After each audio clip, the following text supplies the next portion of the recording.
Dito po. Okay, nanay. Ano pong masakit kay nanay?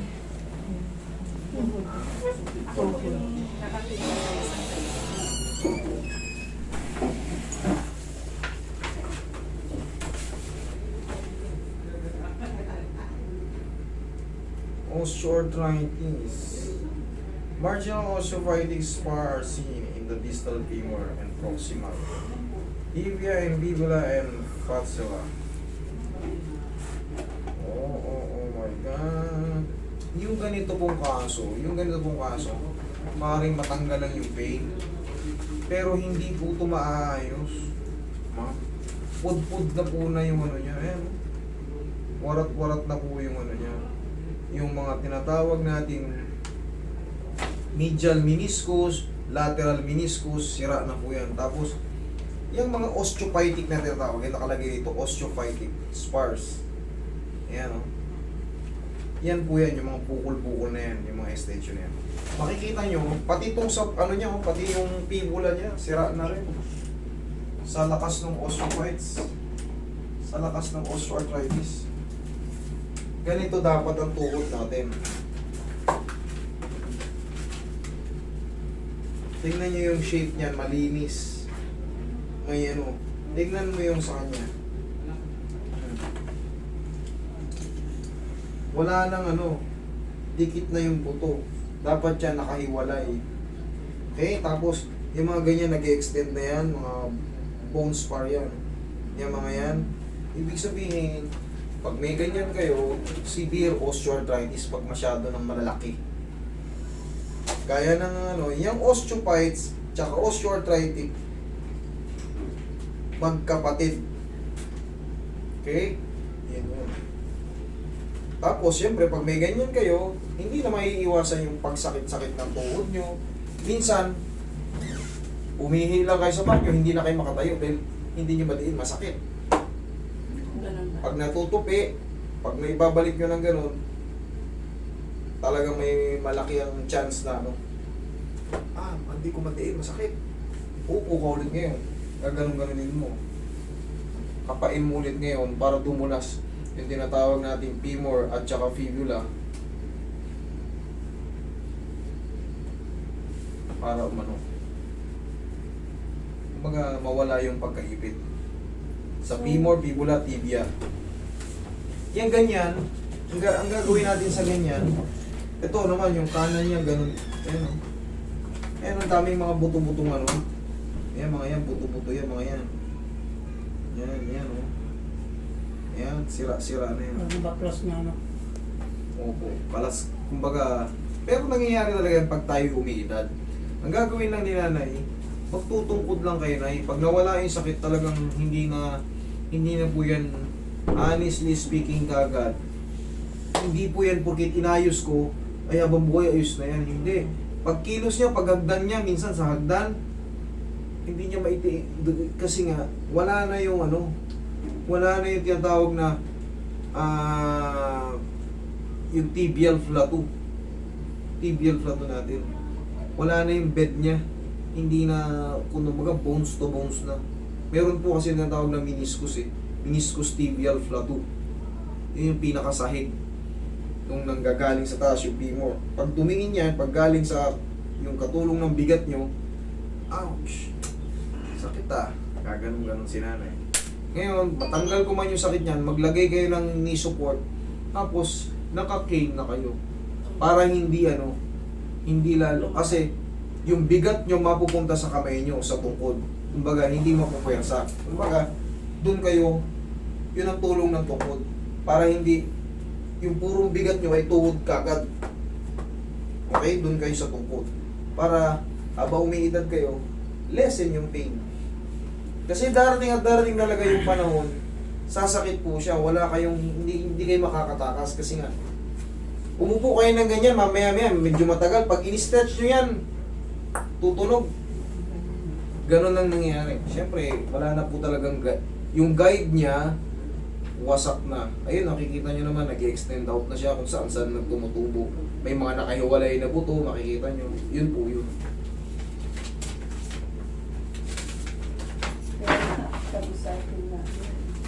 Operahan daw. Hindi, nakakatayo naman kayo, magtungkod lang kayo. Mami, kasi pag inoperahan, ganun din. May edad na rin kayo, sayang lang yung pera nyo. Sayang lang. Sige, higa kayo, mami. Kahit pa paano, ma-release ko yung pain dyan. Yun ang maganda. Tapos, Kasi masakit daw. Hanggang dito sa ano. kasi nga yung lakad ni mami, bumibigay tuhod, gumagano, no? Oo. Manhig kasi. Gumaganyan, no?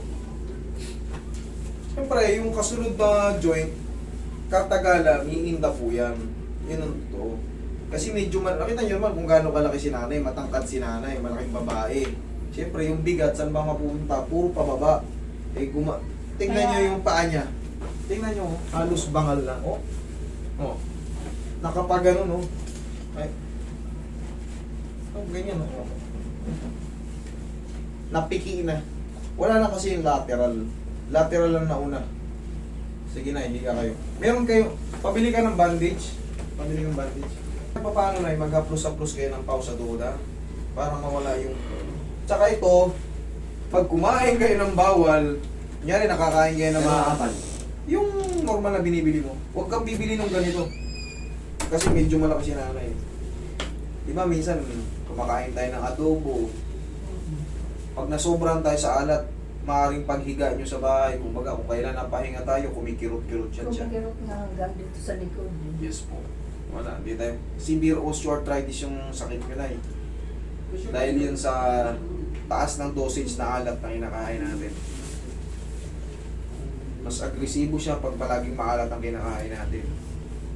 Tutubuan siya ng maraming calcific, yun yung tatawaging osteoarthritis or osteophytic.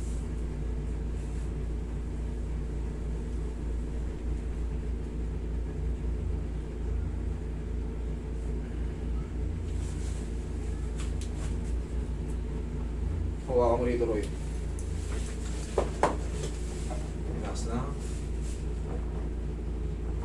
Labanan na yan, ha? Lambutan mo lang yung tono. Sige lang. Yan, bigyan mo lang. Sige, pitawan mo, Roy. Lambutan mo lang yung tuhod mo na. Yan.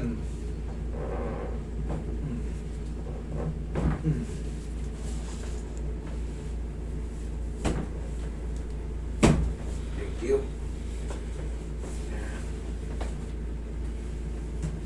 Pero ang ano dyan, inaalog-alog lang po talaga yan para matanggal yung pagkaipit ng ACL, PCL, LCL, MCL.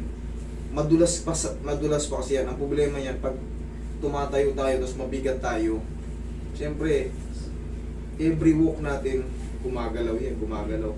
Malaki ang posibilidad na umipit siya. Pero pag na umipit siya, sipa-sipa nyo lang. Tinuturo ko naman yan, sipa-sipa nyo lang kasi ganun talaga. Lalo kung wala ng defense. Ubus na yung depensa, yun yung tawag natin meniscus tibial flato. Magtupi nyo, mami. Yan.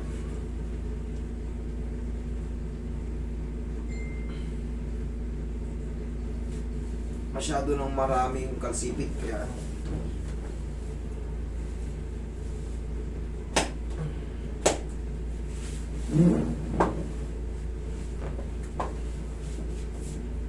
Uy. Yan. Lambulan mo lang. Nay, tagilid ka, Nay. Pektusan ko yung tagiliran nyo. Sumasakit din yan kasi nga, siyempre araw-araw nagmo-movement, gumagano si nanay, masakit yung tuhod eh. Makikita nyo naman yung tuhod niya, bumibigay, gumagano, no? Gumagano, no? Pero minsan nga pag nakikita ko siyang lumalakad, parang sabi ko parang pababali. Kaya nga, kita, gumagano para mababali, siyempre. Yung balakang na imbalance, katagalan, mga ngawit. Pero na yun siya na ang sikreto nyo. Magtungkod na kayo. Huwag na kayong mahiya. Yung iba kasi hindi pa matanggap na umiidad tayo. Eh, ilang taon na kayo? 73. Okay tayo, 73. Ano bang kinakatakot natin sa tungkod? Hindi, nagpaano na ako ng tungkod. Nag-request ako sa mayor na to. O yun, bibigyan kayo ni Mayor. Bibigyan pala kayo ni Mayor eh. Pero kung pansamantala, mayroon kayo, ng request nyo yung may 4 sa panan, bitawan nyo muna yung kapangyarihan nyo. Yan. Ganyan. Ganyan muna. Mas maganda yun kasi hindi kayo matatalimbong dun. Nakakatayo yun yung 4 yung paa. Yung nakaganon. K ng tawag dun. Huwag yung tungkod na single. Makani kayong bumalik na tagilid sa kabila din. Yun ang ano yun. Mura lang naman yun. Mga nasa ano lang yun. 1.5. Magandang klase na yun. Saan kayo bumili? Taga saan ba kayo? San Pedro. Laguna? Sa Maynila ang bilihan nun eh. Sa ano? Doon. Sa mga ano ng mga equipment ng mga Yan, Bangbang. Alam niyo sir. Liwat kanan yun. Puro bilihan yun. Tapa kayo na eh. O yun, lapit ka lang. Doon kayo bumili kasi mas mura. Tsaka mas makakapamili kayo. Ayun, kailangan na ni nanay yun. Nakikita kasi natin, nakikita natin eh, yung paa niya. Bumibigay, gumagano. Ay, para mapapakli eh. 4 years na kasi yan.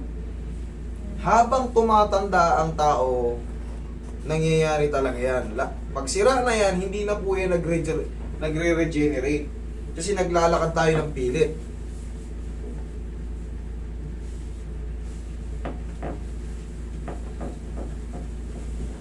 I-reserve na lang ni nanay yung paglalakad niya, paglilipat sa banyo, sa kainan, sa higaan, gano'n lang. Pero mas the best to, nay, para manatili kayong malakas, walang masakit. At maaari, nag-wheelchair kayo eh. Anong daga na? Baka madurog pa yung tuhod ng nanay. Yan, relax na na yan. Sige, lagay lang sa tiyan yung kamay, nay. Yan, okay. Inhale. Exhale. Down. Down. Nay, inhale. Yan, exhale. Down. Yan. Huwag niyong ihang. Sige. Yan lang muna na yan. Meron pa tayong gagawin. Tapos bumili kayo ng pau. Pag kumikirot-kirot sa gabi, aplusan nyo lang ng pau. Ganyan-ganyan nyo lang. Huwag nyo ng diinan. Kumbaga, yung diin, yan o. Nakaka-plus siya pero never kayong aaral. Ganyan-ganyan ninyo na ng pau. Lalagyan ko kayo ng bandage para kahit pa paano mag-grip. Kasi hinata ko to eh. Kung mga dyan kahit pa paano. Ito talaga, kailangan nyo ito ng knee support. Para kahit pa paano may depensa yung tuhod nyo. Magkaroon man kayo ng outbalance sa konti. Malakas yung tuhod nyo kasi may depensa.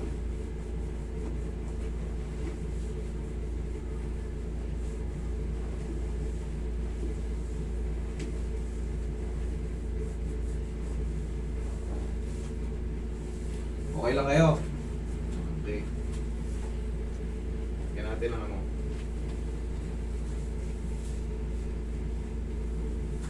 Ito muna ang pansamantalang knee support nyo.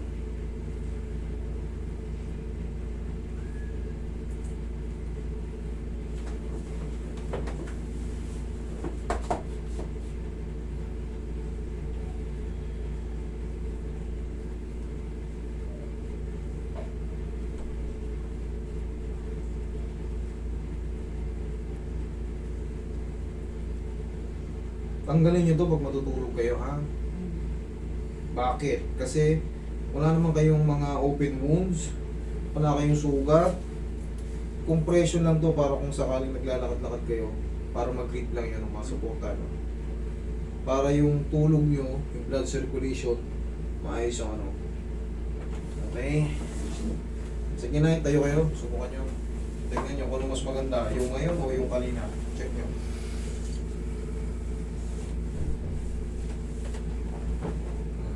Lakad kayo. Ayusin nyo yung sinelas nyo, ayusin nyo. Ano mas maganda? Ganda-ganda ng konti. Maganda-ganda. Okay, mami. Yun ang talaga ang sagot dyan. Cane, ha? Samantalahin nyo nakakatayo pa kayo kasi yung iba talagang masakit na. Kayo nakakatindig pa kayo, kaya pa ng tuhod nyo yung isuportan nyo na yung cane, ha? Okay, sige po. Salamat. King ano,